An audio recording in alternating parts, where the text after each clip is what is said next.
Okay, మరి ఏమండి, నాకు ఈరోజు మార్నింగ్ లేచినప్పుడు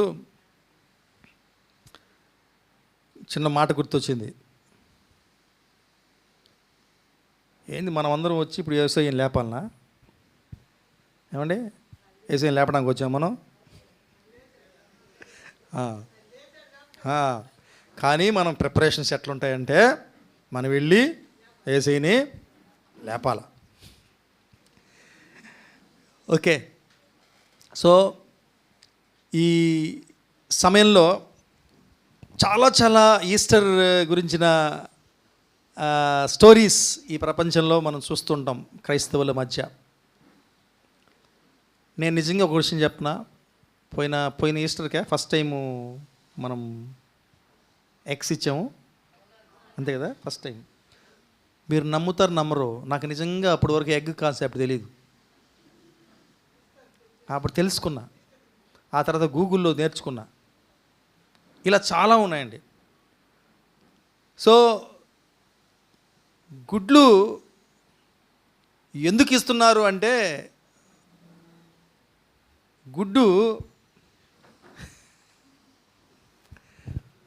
ఒక అంటే బర్త్, జన్మ, పుట్టడం గురించిన ఒక చిన్న గుర్తు, సూచన అన్నమాట. గుడ్డు పొదగబడుతుంది కదా, పొదగబడిన తర్వాత దాంట్లో పిల్ల గుడ్లోంచి బయటకు వస్తుంది. అలాగా యేసు ప్రభు సమాధిలో నుంచి పునరుద్ధానుడై బయటికి వచ్చాడు. సో దాన్ని సూచించడానికి జనరల్గా గుడ్లు పెడతారంట, ఇస్తారంట, బెటర్ కాదు. ఓకే, సో యాక్చువల్గా చెప్పాలంటే ఈ పునరుద్ధానం అనేది, పునరుద్ధాన దినం ఈస్టర్ లేకపోతే క్రైస్తవ్యం లేదండి. ఎంతమంది నాతో ఏకీభవిస్తారు? పునరుద్ధాన దినం లేకపోతే ఈస్టర్ దినము క్రైస్తవ్యము లేదు, క్రైస్తవమే లేదు. ఓకే, సో ఒక వాక్యం చూద్దాము. 1 కొరింథీయుల పత్రిక 15వ అధ్యాయము 14 నుంచి 17. మరియు క్రీస్తు లేపబడి ఉండని ఎడల మేము చేయు ప్రకటన వ్యర్థమే, మీ విశ్వాసము వ్యర్థమే. దేవుడు క్రీస్తును లేపనని ఆయనను గూర్చి మేము సాక్ష్యం చెప్పి ఉన్నాము కదా. మృతులు లేపబడని ఎడల దేవుడు ఆయనను లేపలేదు కనుక మేము దేవుని విషయమై అబద్ధపు సాక్ష్యములుగా అగపడుచున్నాము. మృతులు లేపబడని ఎడల క్రీస్తు కూడా లేపబడలేదు. క్రీస్తు లేపబడని ఎడల మీ విశ్వాసము వ్యర్థమే, మీరింకను మీ పాపములోనే ఉన్నారు. మనం ఏం చెప్తాం? మేము నీతిమంతులమి, మమ్మల్ని దేవుడు క్షమించాడు, దేవుడు మమ్మల్ని నీతిమంతులుగా మార్చాడు, మా స్థానంలో ఆయన మరణించాడు, ఆయన తిరిగి మళ్ళీ పునరుద్ధానుడయ్యాడు, కాబట్టి మేము నీతిమంతులము, మేము ఏమాత్రం ఇంకా పాపముల్లో లేము అని చెప్పుకుంటాం కదా. ఇక్కడ లాస్ట్ వచనం చూసారా? లాస్ట్, క్రీస్తు లేపబడని ఎడల మీ విశ్వాసము వ్యర్థమే. నాకు చెప్పుకున్నాం కదా, క్రీస్తు పునరుద్ధానము లేకపోతే క్రైస్తవ్యము వేస్ట్, వ్యర్థమే, పవర్ లేదు. అందుకే మనకి గట్టి పునాది ఏంటి మన విశ్వాస జీవితాలకి అంటే పునరుద్ధానం, యేసు యొక్క పునరుద్ధానం. Praise the Lord. మరి ఈ పునరుద్ధానము చరిత్రలో ఒకసారి జరిగిందా? ఏమండి నా మాట బాగా వినండి ప్లీజ్. ఈరోజు మాత్రం నిద్రపోకూడదు మీరు. పునరుద్ధానము అంటే ఏంటండి? లేడం కదా. మరి బైబిల్లో కానీ చరిత్రలో కానీ ఒకసారి జరిగింది. అది యేసు ప్రభు జరిగిందా? ఎన్నిసార్లు జరిగింది? దగ్గర నాకు తెలిసి 10-11 సార్లు చరిత్రలో సంఘటనలు ఉన్నాయి. ఏలియా లేవగొట్టాడా? ఎలీషా లేవగొట్టాడా? కొట్టరా లేదా? మరి లాజరు లేచాడా?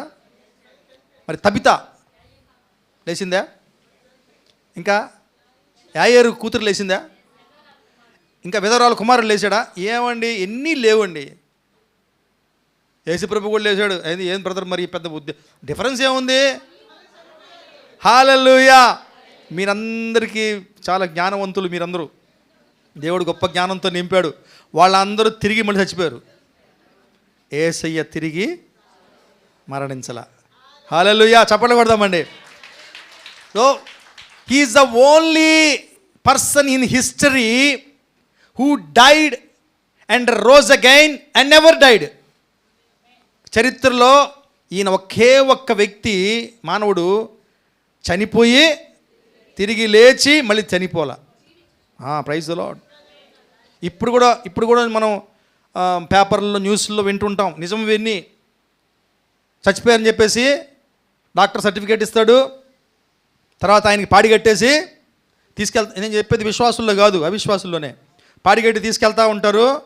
అక్కడ పోయి వేసే టైంలో ఒరే గుండి కొడుతుందిరా డాక్టర్ని పిలవండి జరిగినాయి. మొన్న కూడా నేను లాస్ట్ మంత్ కూడా చూసా, ఒక న్యూస్ జరిగింది. కానీ కొద్ది రోజులు ఉంటారు వాళ్ళు, ఆ తర్వాత మళ్ళీ సూట్ కేసులు తీసుకొని వెళ్ళిపోవాల్సిందే. కానీ యేసయ్య ఒక్కడే, ఆయన తిరిగి లేచాడు, మళ్ళీ మరణించల. హల్లెలూయా. సో సువార్తల్లో చాలా విషయాలు 4 సువార్తల్లో రాయబడలేదండి. ఒక్కొక్క సువార్త కొన్ని విషయాలను రికార్డ్ చేసింది, ఇంకొక సువార్త కొన్ని విషయాలను రికార్డ్ చేసింది. అయితే చాలా తక్కువ విషయాల్ని 4 సువార్తలు రికార్డ్ చేసి పెట్టాయి. 4 సువార్తల్లో ఉంటుందన్నమాట. వాటిల్లో ఈ పునరుద్ధానం గురించి కూడా ఒకటి. అయితే మా నాన్న చెప్పాడు కదా, 3 కెమెరాల్లో నుంచి 3 యాంగిల్స్లో ఎట చూస్తాం మనం వీడియోలో, అట్లాగే 4 సువార్తలు 4 కోణాల నుంచి పునరుద్ధానాన్ని చెప్తాయి. ఒక్కొక్కరికి వాళ్ళకి తెలిసిన విషయాన్ని రాశాడు. ఏది ఏమైనా యేసు ప్రభువు తిరిగి లేచాడు. హల్లెలూయా. సో మీరు చదవనవసరం లేదు, నేను జస్ట్ రిఫరెన్స్లు చెప్తాను. మత్తయి సువార్త 28వ అధ్యాయం 1 నుంచి 10లో ఆయన పునరుద్ధానం గురించి ఉంటుంది. మార్కు సువార్త 16వ అధ్యాయం 1 నుంచి 8 వరకు ఉంటుంది. లూకా సువార్త 24లో 1 నుంచి 12 వరకు ఉంటుంది. యోహాను సువార్త 20 అధ్యాయంలో 1 నుంచి 18 వరకు ఆయన పునరుద్ధానం గురించి రాయబడి ఉంటుంది. ఏది ఏమైనా ఈరోజు మనం అటు తిరిగి ఇటు తిరిగి ఆ సువార్తకి వెళ్ళి ఈ సువార్తకి వెళ్ళి కన్ఫ్యూజ్ అవ్వకుండా ఈరోజు మన ధ్యానానుకోసంగా మెయిన్గా మన యోహాను సువార్తలో ఉందాము. మధ్య మధ్యలో అటు తొంగి చూస్తాము, ఇటు తొంగి చూస్తాము. ఏమండి? ఓకే, తొంగి చూసి అక్కడే ఉండకండి, మళ్ళీ యోహానికి వచ్చేయండి. హల్లెలూయా. రైట్. సో పునరుద్ధానమే క్రైస్తవ విశ్వాసానికి పునాది. Okay, right. మనం తెలుసుకున్నాము, యేసు ప్రభు మాత్రమే మళ్ళీ మరణించల. ఆయన సువార్త 4 కూడా ఇక్కడ ఉంది. సో మొట్టమొదట మనం మాట్లాడుకున్నాం కదా గుడ్ స్టోరీ. ఓకే, నేను ఒక గుడ్ స్టోరీ చెప్తా. ఏంటి గుడ్ స్టోరీ అంటే, ఒక సండే స్కూల్ టీచరు, కొంతమంది వినుంటారు ఈ స్టోరీ, చాలా ఫేమస్ స్టోరీ ఇది. ఒక Sunday school teacher Sunday school పిల్లలకి చెప్పిందట. ఏంటంటే, అరే బాబులు, అమ్మలు, పిల్లలు, మీరు ఈస్టర్ రోజున ప్లాస్టిక్ గుడ్లు తీసుకురండి. కింద ఉన్నోళ్ళు మామూలు గుడ్లు తింటారు, మీరు మాత్రం ప్లాస్టిక్ గుడ్లు తీసుకురండి రా.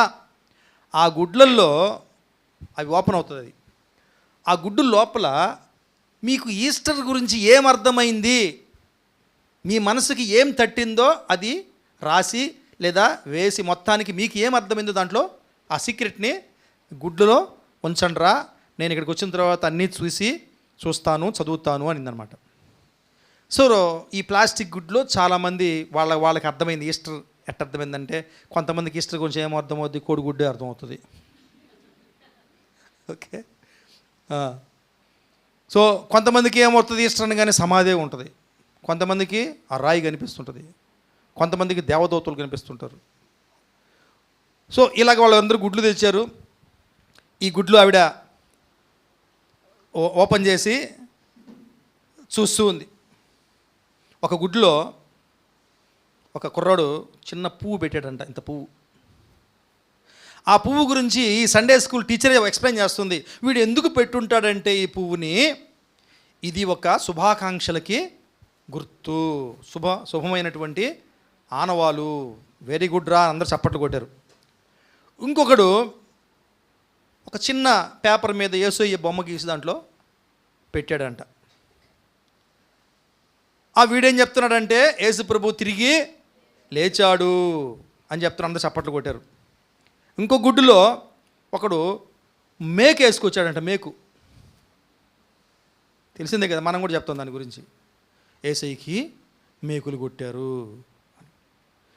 ఇంకొక గుడ్డులో చిన్న రాయి వేసుకొచ్చాడంట. అప్పుడు ఆమె ఏమైందంటే సమాధికి రాయి ఉండింది కదా, ఆ రాయిని గుర్తు చేసుకున్నాడు వీడు అనిందంట. ఒక గుడ్డులో తెరిస్తే ఏమీ లేదంట. ఆ గుడ్డు ఇచ్చింది ఎవరంటే మానసికమైనటువంటి జబ్బున్నటువంటి ఒక చిన్న కుర్రోడు. ఆ అబ్బాయి మెంటల్లీ రిటార్డెడ్. అందరూ నవ్వి గేలు చేశారంట పిల్లలందరూ. అరే వీడేం పెట్లా అని. టీచర్ కూడా ఏం చెప్పాలి అర్థం కాలేదంట ఆమెకి. ఆమె ఎట్టేట చూస్తున్నారు బెత్తర చూపులు. వాడే లేచి ముందుకు వచ్చి, టీచర్ ఇది నాకేమనిపించిందంటే ఇది సమాధిలో యేసయ్య లేనట్టుగా నా గుడ్లు కూడా ఏమీ లేదు అన్నాడంట.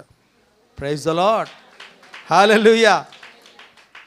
ఏమండి, సమాధిలో ఏమీ లేదు, శూన్యం. గుడ్డులో ఏమీ లేదు. పిల్లలందరూ ఎవరైతే ఎగతాళి చేశారో వాళ్ళే ఆత్మచేత ఆవేశపురులై చప్పట్టు కొట్టారంట. అప్పుడు నిజంగా వీడేంట్రా, వీడు ఇంత జ్ఞానం ఎట్టొచ్చింది. బైబిల్ కూడా చెప్తుందా, మనలాంటి వెర్రి వాళ్ళకి దేవుడు జ్ఞానులు చేశాడు. ఎలా జ్ఞానం అయ్యా మనం? సిలువలో యేసయ్యని నమ్మాం. సిలువలో మేకులు కొట్టబడి వధించబడిన యేసుక్రీస్తులో నమ్మకం ఉంచాం గనక లోకానికి మనం వెర్రివారం, కానీ దేవునిలో మనము శక్తివంతులము. అందుకనే బైబిల్లో ఉంది కదా, పెద్ద పెద్ద జ్ఞానులకు కూడా ఈ జ్ఞానము దేవుడు ఇవ్వలా, ఈ రక్షణ జ్ఞానము ఇవ్వలా. హల్లెలూయా, ప్రైజ్ ద లార్డ్. సో అంటే ఒక మానసిక వికలాంగుడైనటువంటి బాలుడు గుడ్డులో ఏమీ లేకుండా పెట్టి దాని గురించి ఎక్స్ప్లెయిన్ చేశాడు. ఏమంటే మనమంతా జ్ఞానులం కాల, మనమంతా ఏ జ్ఞానం లేదు, దేవుడు ఇచ్చినటువంటి జ్ఞానంతో మనము ఈ యొక్క సత్యాన్ని తెలుసుకోగలిగాం. యాక్చువల్గా ఎందుకు నేను ఈ గుడ్డు కథ చెప్పానంటే, గుడ్డులో వీడిచ్చిన గుడ్డులో ఏమీ లేదు. ఏమండి, ఈ ఈస్టర్ ప్రారంభము శూన్యంతో ప్రారంభం అవుతుంది. ఈస్టర్ ఈరోజు ఎన్ని గంటలకు మొదలైంది? ఈస్టర్ మార్నింగ్ తెల్లవారుజామున. మరి టైం గురించి కొట్టుకోకండి మీరు, ఓకే? 4 గంటలకు ఒకరు, 3 గంటలకు ఒకరు, లేదా 1:30 అంటే ఇంకో దగ్గర చూసాము 3:30కే. అయ్యొద్దు, తెల్లవారుజామున మొదలైంది. కానీ ఈ ప్రారంభము చెప్పాలంటే ఒక శూన్యతతో, ఎంప్టీనెస్, ఒక ఖాళీతోటి మొదలైంది. ఏంటి ఆ ఖాళీలు అనేది చెప్పుకొని దాని నుంచి మనం ఏం నేర్చుకున్నామో నేర్చుకొని మనం వెళ్దాం ఈరోజు. ఓకే, చూడండి, ఫస్ట్ మనము యోహాను సువార్తకి వెళ్దాము. అక్కడ 20వ అధ్యాయము 1 నుంచి 18 వచనాలు మన సహోదరి పుష్పలత చదువుతుంది. ఆదివారమున ఇంకనూ చీకటిగా ఉన్నప్పుడు మగ్దలేని మరియ పెందలకడ సమాధి యొద్దకు వచ్చి సమాధి మీద ఉండిన రాయి తీయబడి ఉండుట చూచెను. కనుక ఆమె పరిగెత్తుకొని సీమోను పేతురు వద్దకును యేసు ప్రేమించిన ఆ మరి ఒక శిష్యుని వద్దకు వచ్చి ప్రభువును సమాధిలో నుండి ఎత్తుకొని పోయిరి, ఆయన ఎక్కడ ఉంచిరో ఎరుగుమని చెప్పెను. కాబట్టి పేతురును ఆ శిష్యుడును బయలుదేరి సమాధి వద్దకు వచ్చిరి. వారిద్దరూ కూడి పరిగెత్తుచుండగా ఆ శిష్యుడు పేతురు కంటే త్వరగా పరిగెత్తి ముందుగా సమాధి వద్దకు వచ్చి వంగి నారబట్టలు పడి ఉండుట చూచెను, కానీ అతడు సమాధిలో ప్రవేశింపలేదు.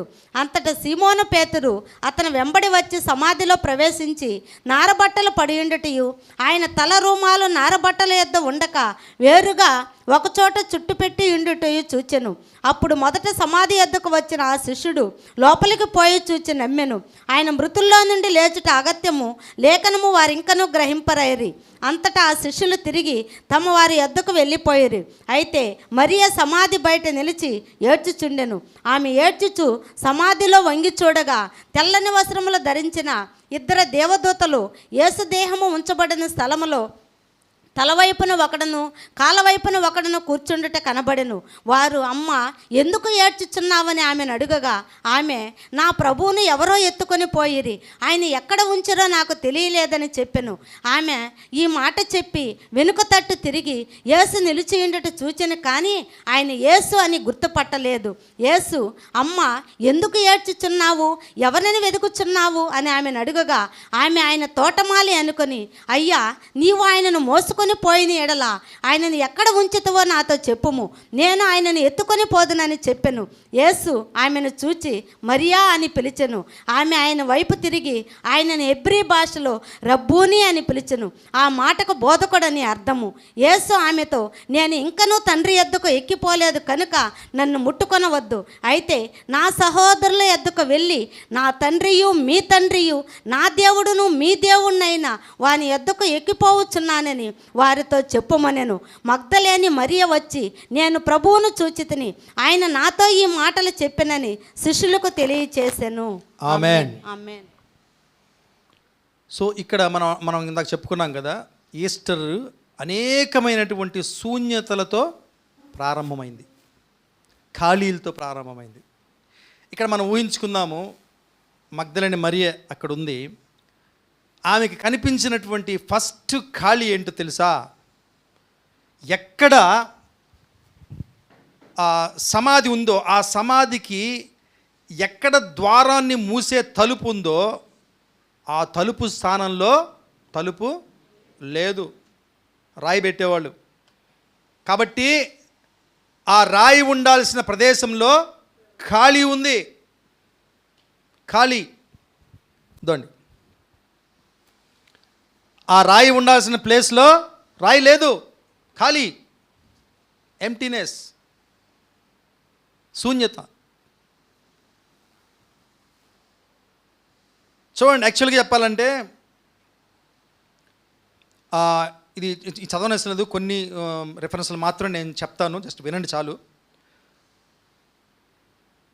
ఈ యొక్క రాయి చాలా బరువైన రాయి, ఇది మనకు చూస్తుంటే అర్థమవుతుంది, చాలా బరువైన రాయి.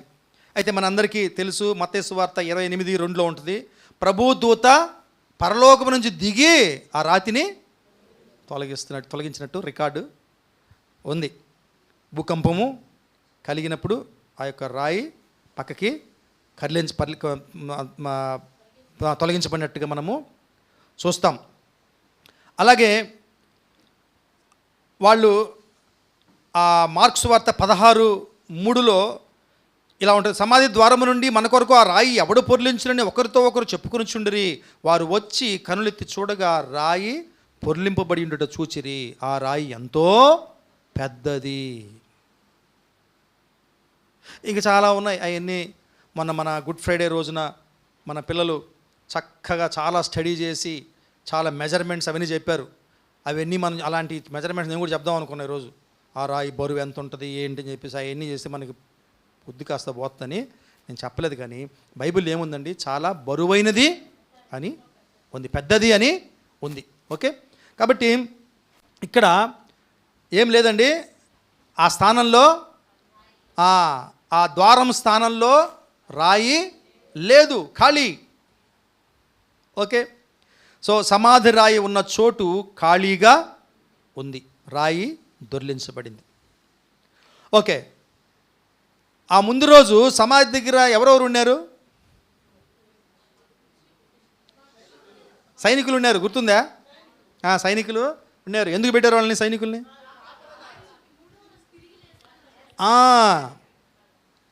వీళ్ళు పోయి మత నాయకులు వెళ్ళి పిలాతుకు చెప్పారు, సార్ మేము ముందుకు చెప్తున్నాం నీకు, ఆల్రెడీ ఆయన చెప్పి వెళ్ళాడు, ఇక్కడ 3 రోజులు వేస్తాను ఆయన లేయుడు, లేకపోయినా వాళ్ళ శిష్యులు ఆయన తీసుకెళ్ళి లేచాడని ప్రచారం చేస్తారు, కాబట్టి మీరు కాపలా ఉంచాల్సిందే. పిలాతు గారు చెప్పాడు, పోండయ్యా, సైనికులు ఉన్నారు మీతోటి, మీరు ఏమైనా చేసుకోండి, మీ భద్రత మీరు చూసుకోండి అని చెప్పాడు. ఓకే, ముద్రలు కూడా వేశారు. ఓకే, ఇప్పుడు సైనికులు ఉండాల్సిన ప్లేస్లో సైనికులు ఖాళీ. ఏం జరిగిందో మనకి తెలుసు ఏం జరిగింది. 27 మనకు అది చదవద్దు, ఒక మాట నేను చదువుతాను. మత్తయి సువార్త 28:4 అతనికి, అంటే దేవదూతకి, అతనికి భయపడట వలన కావలి వారు వణికి చచ్చిన వారే ఉండిరి. ఆ తర్వాత 28:11 ఉంటుంది, కావలి వారిలో కొందరు పట్టణంలోనికి వచ్చి జరిగిన సంగతులన్నింటినీ ప్రధాన యాజకులతో చెప్పిరి. ఏమండి, ఇంకొక ఖాళీ ఎక్కడుందంటే సైనికుల ఉండాల్సిన చోటు ఖాళీగా ఉంది. మొదటి సమాధి రాయి ఉన్న చోటు ఖాళీగా ఉంది.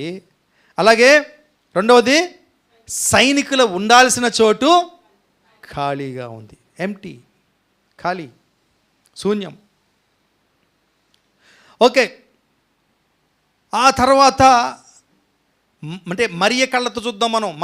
మరియ ప్లేస్లో మనం ఉన్నాం అనుకున్నాం. తర్వాత ఆమె ఏం చేసింది? సమాధిలోకి తొంగి చూసింది. ఏముందండి? సమాధి ఖాళీ. నేను మళ్ళీ లాస్ట్లో క్వశ్చన్లు అడతా, మార్కులు ఇస్తాను నేను, ఎన్ని ఖాళీలు చెప్పానని. మొదటి ఖాళీ రాయి ఖాళీ, రెండవది సైనికుల ప్లేస్ ఖాళీ, మూడవది సమాధిలో యేసు ప్రభు పడుకోబెట్టిన ప్లేసు ఖాళీ. హల్లెలూయా.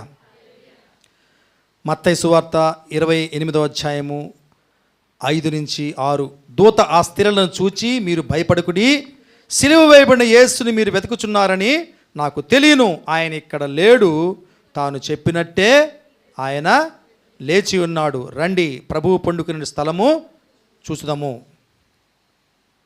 ఇంకొక మార్కు 16:6 కూడా ఉంటుంది విషయం. అందుకు అతడు కలవరపడకుడి, దూత చెప్తున్నాడు ఇవన్నీ, సిలువ వేయబడిన నజరేయుడగు యేసుని మీరు వెతకుచున్నారు, ఆయన లేచి ఉన్నాడు, ఇక్కడ లేడు, వారు ఆయనను ఉంచిన స్థలము చూడండి. ఎలా ఉంది స్థలం? ఖాళీ. ఖాళీ. ఓకే, చాలా తొందరగా అయిపోద్ది ఈ మెసేజ్. ఎన్ని ఖాళీలు? 3 ఖాళీలు. 4వ ఖాళీకి వద్దాం. ఆమె ఇంకొకసారి బాగా చూసింది.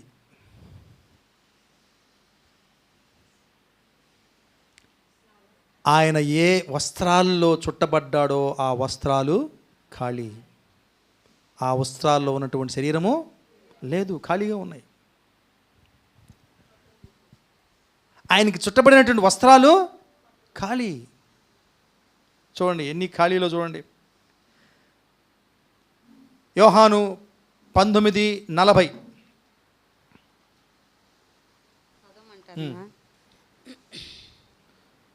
అంతటా వారు యేసు దేహమును ఎత్తుకొని వచ్చి యూదులు పాతిపెట్టు మర్యాద చొప్పున ఆ సుగంధ ద్రవ్యములు దానికి పూసి నారబట్టలు చుట్టిరి. 23 యోహాను సువార్త 20:3. కాబట్టి పేతురు ఆ శిష్యులను బయలుదేరి సమాధి యొద్దకు వచ్చిరి. వారిద్దరును కూడి పరిగెత్తుచుండగా ఆ శిష్యుడు పేతురు కంటే త్వరగా పరిగెత్తి ముందుగా సమాధి యొద్దకు వచ్చి వంగి నారబట్టలు పడి ఉండట చూచెను, కానీ అతడు సమాధిలో ప్రవేశింపలేదు. నారబట్టలు పడి ఉండటయు, ఆయన తల రుమాలు నారబట్టల యొద్ద ఉండక వేరుగా ఒక చోట చుట్టిపెట్టి ఉండటయు చూచెను. అంటే ఈ బైబిల్లో ఈ రెఫరెన్స్ ఏం చెప్తున్నాయండి? నారబట్టల్లో ఖాళీగా ఉన్నాయి, ఆయన శరీరము లేదు. హల్లెలూయా. 4 అయిపోయినాయా? 4 ఖాళీలు, 4 శూన్యాలు, ఏమీ లేవు. చూద్దాం, ఇంకొక మాట చూద్దాం.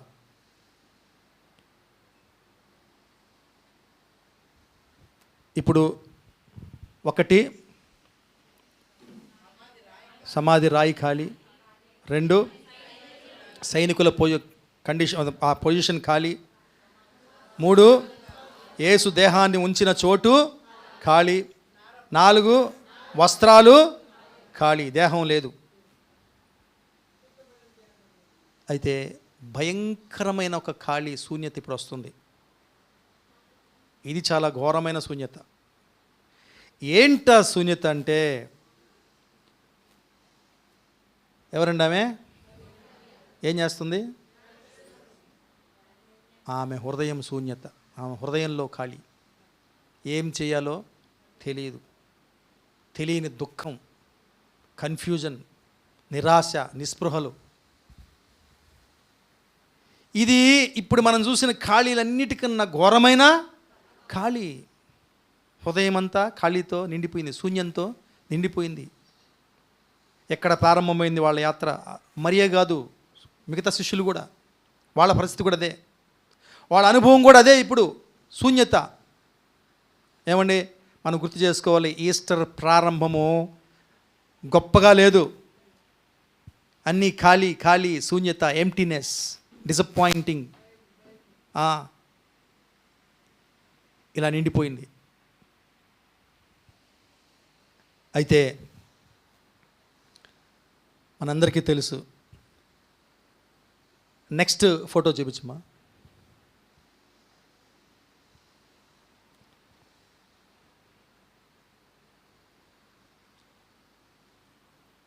ఏమండి, ఇందాక ఆమె ఏడుస్తుంది, ఇప్పుడు ఏం చేస్తుంది? అందరికి కనిపిస్తుందా? ఆమె ముఖం మెరిసిపోతుందా? ఎందుకు? మెరిసే యేసయ్య ముందున్నాడు. హల్లెలూయా, ప్రైజ్ ద లార్డ్. ఇక్కడ ప్రశ్న ఏంటంటే, మరియలో ఉన్న ఆ శూన్యత అంత ఆనందంగా ఎలా మారింది? ఇది మనం తెలుసుకోవాలి. మరి చేసిన పనే మనం చేయాలి. ఏం చేసింది మరి అంటే, ఆ శూన్య అనుభవంలో కూడా మరియ నిరీక్షణతో వేచి చూసింది. మిగతా అసలు మీకు తెలుసు కదా, రన్నింగ్ రేసులు ఇచ్చుకున్నారు వీళ్ళు. ముందోళ్ళు పరిగెత్తుకొని వచ్చారు, వెనకున్నవాడు ముందు వాడిని ఓడించి పరిగెత్తుకెళ్ళాడు, ఏదో పెద్దగా విరగదీసేటట్టు. అక్కడికి పోయి వెళ్ళిపోయాడు. ఈయన వెనక్కి వచ్చిన ఆయన మళ్ళీ చూశాడు. ఆయన ఏం చేశాడు? ఏం చేయలే, వెళ్ళిపోయాడు. వాళ్ళకి చెప్పింది ఎవరు? మరియమ్మ. మరి ఈమె కూడా తిరిగి వెళ్ళిపోయి ఉండాలి కదా. ఏమండి, అటువంటి భయంకరమైన శూన్యత, ఏమీ కన్ఫ్యూజన్, ఏమీ అర్థం కాని పరిస్థితి, ఇటువంటి చీకటి సందర్భాలు ఆమె లైఫ్లో వచ్చినప్పటికీ, నిరాశ, నిస్పృహలు, డిసప్పాయింటింగ్ స్టేట్లో ఉన్నప్పటికీ ఆమె అక్కడి నుంచి కదల్లా. ఆమేన్. దానివల్ల ఏమైంది? ఆమెకి పునరుద్ధానుడైన ప్రభువుతో ఆమెకు ముఖాముఖి అనుభవం కలిగింది. చప్పట్లు కొడదామండి. హల్లెలూయా. ఏంటి ఇక్కడ టర్నింగ్ పాయింట్? ఏంటి ఇక్కడ మలుపు? వాటన్నిటిని చూసి నిరాశతో వాళ్ళు వెళ్ళిపోతే, ఈమె మాత్రము మార్పు చెంది వెళ్ళి వాళ్ళకి సువార్త చెప్పింది. హల్లెలూయా. ఇప్పుడు చెప్పండి, కారణం ఏంటి? యేసు ప్రభువుతో ముఖాముఖి సంభాషణ, పరిచయము లేదా బంధము ఏర్పడిందండి. సో దిగులుతో ప్రారంభమైనటువంటి ఈ ఈస్టర్ ప్రారంభము ఎలా మారిపోయిందో చూడండి. ఏమండి, మనందరం కూడా పునరుద్ధానముకు రుజువులు వెతుకుతాం. యేసయ్య లేచాడని రుజువేంటి? ఒక ఆయన, పాస్టర్ గారు మన డానియల్ జార్జ్ పాస్టర్ గారు తెలుసు కదా మీకు, ఢిల్లీ పాస్టర్. ఆయన బైబిల్ లెక్చరర్ కూడా, బైబిల్ కాలేజీలో ఎక్కువ ఆ పని చేసేవాడు. ఆయన చెప్తుండేవాడు, బాగా చదువుకోక ముందు పెసలు అంటారంట, చదువుకున్న తర్వాత పిసలు, తర్వాత ఇంకా ఇంకో సామెతలు ఉన్నాయి, మనకు అన్నీ వద్దు, కొన్ని కావాల్సింది తీసుకుందాము. సో ఆయన చెప్పేవాడు, బైబిల్ కాలేజీకి వచ్చినప్పుడు చాలామంది యంగ్ పాస్టర్లు, సేవకులు చాలా బాగుంటారంట విశ్వాసంలో. వచ్చిన కొత్తల్లో వాళ్ళు డిగ్రీ తీసుకుని వెళ్ళేటప్పుడు వాళ్ళ మైండ్ అంతా లాజిక్ అయిపోద్దంట. ఇది వస్తే ఇది, ఇది వస్తే ఇది, ఇది కావాలంటే అన్నిటికి రుజువులు కావాలంట వాళ్ళకి. వెళ్ళేటప్పటికి అట్లా ఉంటారంట చాలామంది. ఆయన పునరుద్ధానుడయ్యాడు యేసు ప్రభు అంటే ఒక స్టూడెంట్ అడుగుతాడంట, sir is there any other proof, ఇంకేదైనా సాక్ష్యాలు ఉన్నాయి సార్ అంటారంట క్లాస్లో లేచి వాళ్ళు బైబిల్ కాలేజీ బయటికి వెళ్ళేటప్పటికి వాళ్ళన్నీ ఏం కావాలి, వాళ్ళకి అన్నీ రుజువులు కావాలా. రుజువులు చూడక నమ్మిన వారు ధనులా, చూసి నమ్మిన వాళ్ళు ధనులా. హల్లెలూయా. దేవుడు ఇస్తాడు, రుజువులు ఇస్తాడు, కానీ అన్ని చోట్ల కాదు. ఒక్కొక్కసారి నమ్మాలంటాడంతే. నువ్వు చూడకపోయినా నమ్మాలంటాడంతే. కానీ చూపించుకున్నాడు లేదా ఆయన? థామస్కు చూపించుకున్నాడు లేదా? బాబు వేలు పెట్టి చూడు అన్నాడా లేదా? అన్నీ చేసి చివరికి ఆ స్టేట్మెంట్ ఇచ్చాడు, నువ్వు చూసి నమ్మావు, చూడక నమ్మిన వారు ధన్యులు. విశ్వాసం అంటే అది. చూడక రుజువులు కోరుకోకుండా మనం ఆయన చెప్పిన దాన్ని మనము నమ్మాలి. ఏమంటే చాలామంది ఈరోజు పునరుద్ధానపు సూచనలు వెతుక్కుంటున్నాం, రుజువులు వెతుక్కుంటున్నాం. కరెక్టు, అది తొలగించుందంట ఒకటి. ఇప్పుడు వీటిని మనం చూసినటువంటి ఈ ఎంటీనెస్, ఈ ఖాళీలన్నిటికి రుజువులుగా చెప్పుకోవచ్చు. యేసు ప్రభు లేచాడు అన్న దానికి రుజువేంటి? ఒకటి, ఖాళీగా ఉంది, ద్వారము ఖాళీగా ఉంది, రాయలేదు. రెండోది, సైనికులు లేరు. మూడోది, సమాధి ఖాళీగా ఉంది, కావాలని చూసుకోండి పోయి ఇజ్రాయెల్కి. నాలుగోది, ఆయన వస్త్రాలు ఖాళీగా ఉన్నాయి. ఏమండి, ఇలా రుజువులు వెతుక్కుంటూ సాక్ష్యాలు వెతుక్కుంటే వ్యర్థమే. మనము చేయవలసిందంతా పునరుద్ధానుడైనటువంటి యేసు ప్రభుని కలుసుకోవడం. ఇది మన జీవితాలను మార్చేది. మరే జీవితం కూడా ఎందుకు మారిపోయిందంటే అది కారణం.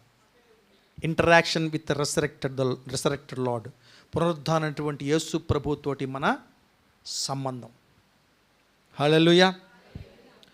సో ఆమె ఆ శూన్య అనుభవంలో కూడా మరియా నిరీక్షణతో వేచి చూసి పునరుద్ధానుడైన ప్రభువుతో ఆమెకు వ్యక్తిగత అనుభవం అనగా ముఖాముఖి అనుభవం కలిగిన క్షణంలో ఆ శూన్యత తొలగిపోయింది. ఆమె విశ్వాసం పునరుద్ధరించబడింది. ఆమె ఒక బలమైన సాక్షిగా మారింది. యోహాను సువార్త 20 11-18 చదవండి. అయితే మరియా సమాధి బయట నిలిచి ఏడ్చుచుండెను. చూడండి ఎలా మారిపోయింది, చూడండి ఎక్కడి నుంచి ఎక్కడ మారిపోయిందో.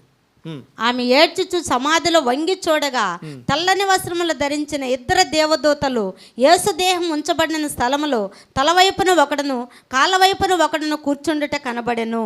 వారు, అమ్మ ఎందుకు ఏడ్చుచున్నావని ఆమెను అడగగా ఆమె, నా ప్రభువుని ఎవరో ఎత్తుకొని పోయిరి, ఆయనను ఎక్కడ ఉంచారో నాకు తెలియలేదని చెప్పెను. ఆమె ఈ మాట చెప్పి వెనుక తట్టి తిరిగి యేసు నిలిచి ఉండుట చూచెను, కానీ ఆయన యేసు అని గుర్తుపట్టలేదు. యేసు, అమ్మ ఎందుకు ఏడ్చుచున్నావు, ఎవరిని వెతుకుచున్నావు అని ఆమెను అడగగా ఆమె, ఆయన తోటమాలి అనుకొని, అయ్యా నీవు ఆయనను మోసుకొని పోయిన ఎడల ఆయనను ఎక్కడ ఉంచుతావో నాతో చెప్పుము, నేను ఆయనను ఎత్తుకొని పోదునని చెప్పెను. యేసు ఆమెను చూచి మరియా అని పిలిచెను. ఆమె ఆయన వైపు తిరిగి ఆయనను హెబ్రీ భాషతో రబ్బూని అని పిలిచెను. ఆ మాటకు బోధకుడని అర్థము. యేసు ఆమెతో, నేను ఇంకనూ తండ్రి ఎద్దకు ఎక్కిపోలేదు కనుక నన్ను ముట్టుకొనవద్దు. అయితే నా సహోదరుల ఎద్దకు వెళ్ళి నా తండ్రియు మీ తండ్రియు, నా దేవుడును మీ దేవుడినైనా వాని ఎద్దకు ఎక్కిపోవచ్చున్నానని వారితో చెప్పుమనెను. మగ్దలేని మరియ వచ్చి, నేను ప్రభువును చూచితిని, ఆయన నాతో ఈ మాటలు చెప్పినని శిష్యులకు తెలియజేశాను. ఆమేన్. చూసారండి, దానికి మలుపు ఎక్కడ తిరిగింది, మలుపు ఎక్కడ వచ్చింది మరి జీవితంలో? యేసు ప్రభువుని కలవడం. సో ఈ పునరుద్ధాన దినాన్ని సెలబ్రేట్ చేసుకుంటున్నటువంటి, పండగగా ఆచరిస్తున్నటువంటి మనందరికీ కూడా దేవుడు పరిశుద్ధాత్మక క్వశ్చన్ చెప్తున్నాడు. Do you have interaction with Jesus who is resurrected? పునరుద్ధానటువంటి ఆ యేసయ్యతో నీకు సంబంధము ఉందా? వ్యక్తిగత సంబంధము ఉందా? లేక అన్నీ చూసుకొని మిగతా శిష్యుల్లాగా ఏం జరగల, ఇంత ఉత్తదే, ఏం కాలా, కానీ ఎట్టపోయారో కానీ మన ఎందుకులే అని కన్ఫ్యూజన్లను జీవించడానికి వెళ్ళిపోయారు వాళ్ళు. ఇక్కడ కన్ఫ్యూజన్స్ తొలగిపోయినాయి. మరియమ్మకి క్లారిటీ వచ్చింది. ఎందుకు? యేసయ్య స్వయాన మరియతోటి మాట్లాడాడు. ఏమండి, ఈరోజు ఎంతమందిని యేసు ప్రభువుని రక్షకుడిగా ఎరిగి ఉన్నామో తెలుసుకుని ఉండొచ్చు మనం. కానీ నిజంగా హృదయంలో ఆయనకి ఆ స్థానం ఇస్తున్నామా? అటువంటి వ్యక్తిగతమైనటువంటి పర్సనల్ టచ్, స్పర్శ యేసు ప్రభువుతో మనకి కలిగి ఉన్నామా? చాలామంది క్రైస్తవులము గుడ్ ఫ్రైడే మూడ్లోనే ఉంటాం. ఏంటండి, బాగా అర్థం చేసుకోండి చెప్పేది. గుడ్ ఫ్రైడే మూడ్లోనే ఉంటాం. అంటే ఏంది? సిలువ వేసేసి అట్లా ఉంటాం. Let us come to Easter మూడ్కి వద్దాం. Is no more in the tomb. ఆయన సమాధిలో ఇంకేమాత్రం లేడండి. సమాధి గెలిచాడు. రుజువులు చాలా ఉన్నాయి, కానీ అవన్నీ ఆ రుజువులు చూసేంత మాత్రాన నీ జీవితం నా జీవితం మారదు. ఆ పునరుద్ధాడైనటువంటి యేసుతో వ్యక్తిగత సంబంధం కలిగినప్పుడు, ఆయన టచ్ మన జీవితంలోకి వచ్చినప్పుడు అవర్ లైఫ్ విల్ చేంజ్. మన జీవితాలు మారిపోతాయి. ఎంత ట్రైనింగ్ ఇచ్చాడు యేసుప్రభు వాళ్ళకి, శిష్యులకి. ఎక్కడ వాళ్ళందరూ పోయి ఎక్కడ తలుపులు అక్కడ వేసుకొని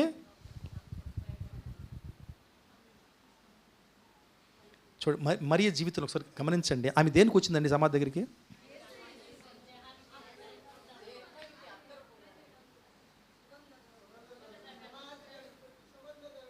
నేను రాసుకున్నా, చెప్తాను చూడండి. ఆమె మరణించిన రక్షకుడికి సేవ చేయడానికి వచ్చింది. బాడీకి సేవ చేయడానికి వచ్చింది. కానీ ఓపికతో వెయిట్ చేయడం ద్వారా ఇప్పుడు చూడండి ఎవరిని కలిసింది? పునరుద్ధానుడైన రక్షకుడిని కనుగొంది. ప్రైజ్ ద లార్డ్, హల్లెలూయా. చనిపోయిన రక్షకుడికి సేవ చేయాలని వచ్చి ఇప్పుడు ఎవరిని కనుక్కుంది? పునరుద్ధానుడైనటువంటి యేసు ప్రభువుని కలుసు. ఇంకొకటి గమనించాలా, వీళ్ళెవ్వరికి గుర్తు కూడా లేదు. నేను 3వ రోజు లేస్తాడు, ఈ చెప్పినట్టు అన్నీ మర్చిపోయారు వాళ్ళు. కావాలంటే రుజువులు ఉన్నాయి బైబిల్లో. వాళ్ళకి ఎవరికి గుర్తులేవు అసలు. శిష్యులుగా గుర్తులేనప్పుడు ఇంకేం గుర్తుంటాయి? ఎందుకంటే ఎక్కువ బోధలు వినింది వాళ్ళే, ఎక్కువ ధర్మశాస్త్రాన్ని వినింది వాళ్ళే, యేసుప్రభు బోధలు ఎక్కడికి వెళ్ళినా వాళ్ళతో వెంబడించింది వాళ్ళే. వాళ్ళకే గుర్తులేనప్పుడు కానీ అవన్నీ ఆలోచించలామే. నా ప్రభువు లేస్తాడు, నేను కలుసుకోవాలని వచ్చిందే. సేవ. అది ఎవరు? మొరటు భాషలో చెప్పుకోవాలంటే చచ్చిన రక్షకుడికి, చచ్చిన గురువుకి. కానీ ఎట్లా మారిపోయింది లైఫ్ ఆమెది. ఆమె సహనం, నిరీక్షణ, విశ్వాసంలో నిరీక్షించింది. తెలుసుకొని పోవాలి నేను, ఏమైంది నా ప్రభువుకి, ఎక్కడున్నాడు ప్రభువుని. ఆమె ఎంత యథార్థంగా అంటే ప్రభువుని తెలుసుకోవాలని ఆశ, దాహం ఎంతగా ఉందంటే, ఆ దేవదూతలు మాట్లాడితే వాళ్ళ దేవదూతలని కూడా స్మరణ లేదు ఆమెకి. మీరు చూసారా నా ప్రభువుని? ఎవరు వాళ్ళు? దేవదూతలు, లోపల ఉన్నాళ్ళు. స్వయాన దేవదూతల కమాండర్ అనుకు వచ్చాడు. ఈమె స్మరణ ఉందా? ఆయన ఏమడుగుతుంది? అయ్యా నువ్వేమని తీసుకెళ్ళావా? ఇదే ధోరణి పాపం ఆమెకి. చూడండి, అది దాహం.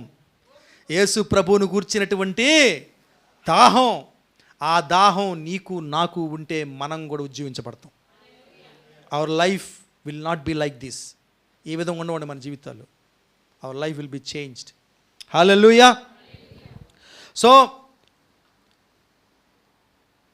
మనం తెలుసుకోవాల్సిన పాఠం తెలుసుకొని మనం ప్రార్థన చేసేసుకుందాం.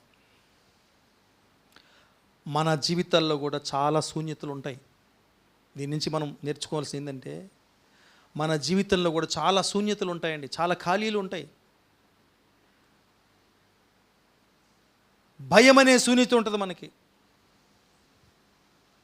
అలాగే లాస్, పోగొట్టుకోవడం అనే ఒక శూన్యత మన లైఫ్లో, ఖాళీ.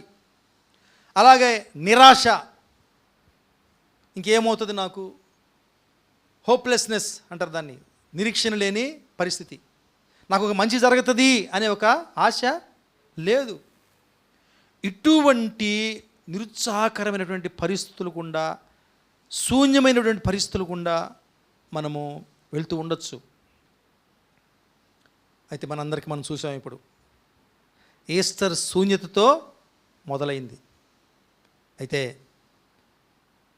పునరుద్ధారణైన యేసుని మరియ కలిసినప్పుడు ఆ శూన్యతలన్నీ ఎగిరిపోయినాయి.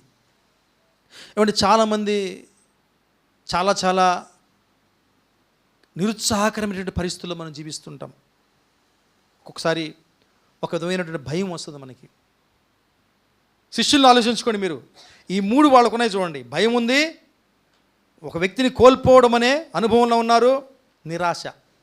భయం ఎందుకుని? ఎవరైనా వాళ్ళని ఏమన్నా చేస్తారేమో, జీవితం గురించి భయం. ఎందుకంటే గురువుగారు లేరు, ఇంతవరకు వాళ్ళని కాపాడినటువంటి యేసు ప్రభువు లేడు, ఏమైనా జరగచ్చు వాళ్ళకి. అటువంటి భయభ్రాంతులకు లోనై వీళ్ళు ఉన్నారు. రెండోది, ఒక వ్యక్తిని కోల్పోయినటువంటి పరిస్థితుల్లో వీళ్ళు ఉన్నారు. ఏమంటే యేసు వాళ్ళు శిష్యులు ఇక్కడికి వచ్చినంత మాత్రాన, వెళ్ళిపోయినంత మాత్రాన వాళ్ళకి దుఃఖం లేదని కాదు, వాళ్ళకి విపరీతమైనటువంటి దుఃఖము ఉంది. అయ్యో మనం ఊహించలేదే దీన్ని, ఎందుకు ఊహించుండాలి వీళ్ళు? చిలక్క చెప్పినట్టు చెప్పాడు యేసు ప్రభు, అరటి పండు ఒలిచి చెప్పినట్టు చెప్పాడు, అర్థం కాల వాళ్ళకి. ఈరోజు అనుకుంటున్నారు ఏమైంది, ఏమవుతుంది ఇప్పుడు, అదొక భయం. అయ్యో ఎంత మంచి గురువుగారిని మనము కోల్పోయాం, ఎంతమంది రబ్బుని మనము కోల్పోయాము. అలాగే నిరాశలో ఉన్నారు వాళ్ళు. అంటే ఫ్యూచర్ గురించి ఏమీ ఆశ లేదు వాళ్ళకి. యేసు ప్రభుని చంపేశారు, అరే మన రబ్బాని చంపేసేశారు, మన పరిస్థితి ఏంటి అని తలుపులు వేసుకొని వాళ్ళు భయంతో నిరాశలో వాళ్ళు ఉన్నారు. మన లైఫ్లో కూడా చాలామంది మన ఈ పరిస్థితి గుండా వెళ్తుంటాం. దీనికి పరిష్కారం పక్కన చెప్పండి, యేసు ప్రభుని కలవాలా. చెప్పండి, అందరూ చెప్పండి పక్కన, నువ్వు యేసు ప్రభుని కలవాలి, యేసు ప్రభు నీలోకి రావాలి. అప్పుడే వీటి నుంచి బయటకు వస్తాం. మనం ఈ శూన్యత నుంచి మనం బయటికి వస్తాం. రోమీయుల పత్రిక 8:11, మృతుల్లో నుండి యేసును లోపినవాని ఆత్మ మీలో నివసించిన ఎడల, మృతుల్లో నుండి క్రీస్తు యేసుని లేపినవాడు చావునకు లోనైన మీ శరీరములను కూడా మీలో నివసించున్న తన ఆత్మ ద్వారా జీవింపజేయును. ఏసై లేచాడు అయితే నీకేందంట? మనం కూడా ఇప్పుడు మనం పాడుకున్నాం కదా పాట కూడా, ఏసు లేచాడు హో, పరిశుద్ధాత్మ దేవుడు అడుగుతున్నాడు, లేచానరా బాబు, అయితే నీకేంటి? నువ్వు ఫ్యూచర్లో లేస్తావు, ఇప్పుడేంటి? దీనివల్ల నీకు వచ్చిన లాభం ఏంటి? నువ్వు ఏం పొందుకోవాలి? పరిశుద్ధాత్మ అడుగుతున్నాడు.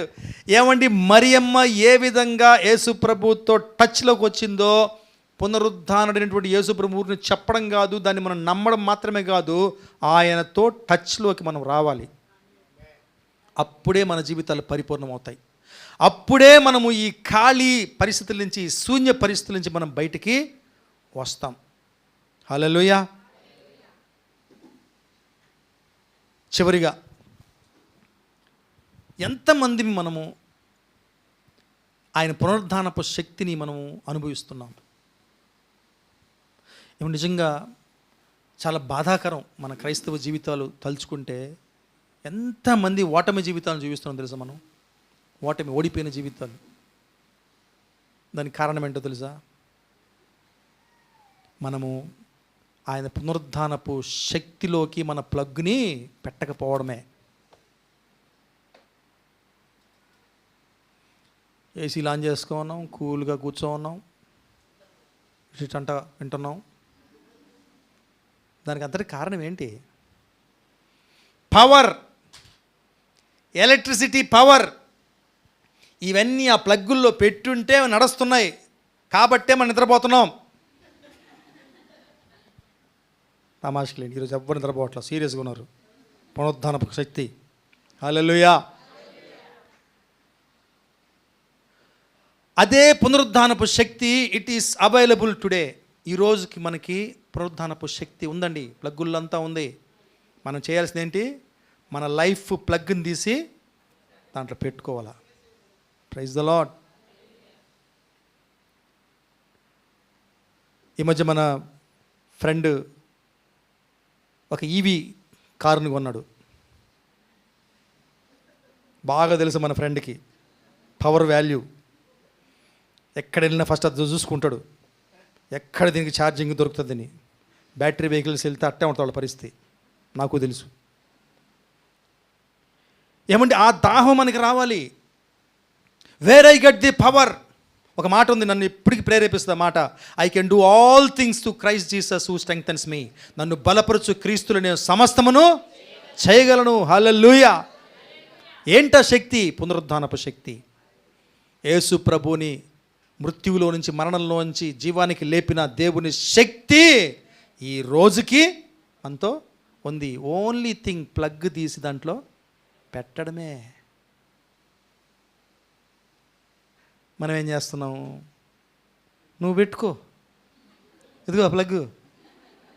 పాస్టరో నువ్వు పెట్టుకో, ఓ విజ్ఞాపన ప్రార్థన లీడరో నువ్వు పెట్టుకో. ఏమంటే ఈరోజు దేవుడు అడుగుతున్నాడు, నువ్వు పెట్టాలి. నీ ప్లగ్ నువ్వే పెట్టుకోవాలి. హెల్ప్ చేస్తారు నీకు. ఆ సాకెట్లు ఎక్కడున్నాయో, ఆ ప్లగ్గులు పెట్టే ప్లేస్లు ఎక్కడున్నాయో చూపిస్తారు, చూపించే వాళ్ళు ఉంటారు. కానీ ప్లగ్ పెట్టుకోవాల్సింది నువ్వే. చెప్పండి పక్కన, నువ్వే పెట్టుకోవాలి ప్లగ్గు. హల్లెలూయా, హల్లెలూయా. దయచేసి అందరం తల వంచుకుందాం, దేవుని అడుగుదామండి. దేవుని అడుగుదాం.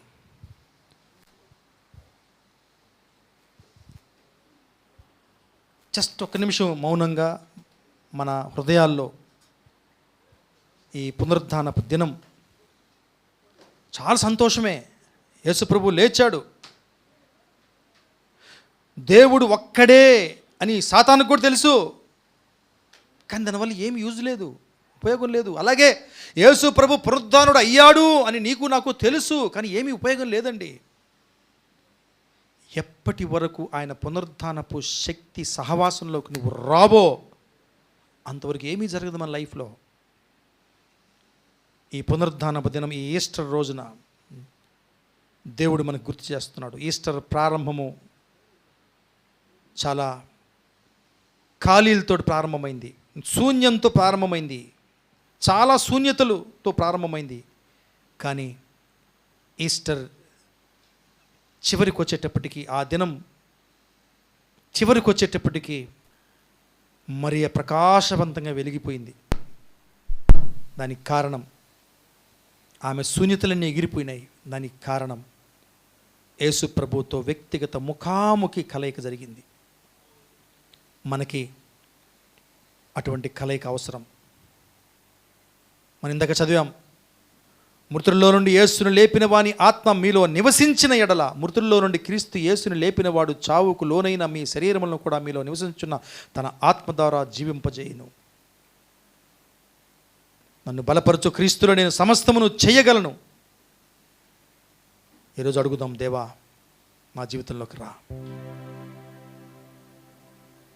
ఈ నిశ్శబ్దకరమైనటువంటి పరిస్థితుల్ని ప్రభావం మార్చు. ఈ బలహీనమైనటువంటి పరిస్థితుల్ని మార్చు. ఈ శూన్యతలో నుంచి ప్రభువా నన్ను వెలుగులోకి తీసుకురా. నన్ను బలపరచు ప్రభువా, నాకు సహాయం చేయండి.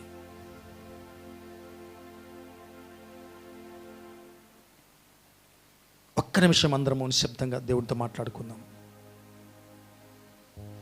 ఆయన పునరుద్ధానపు శక్తిని మన మీద కుమ్మరించమని,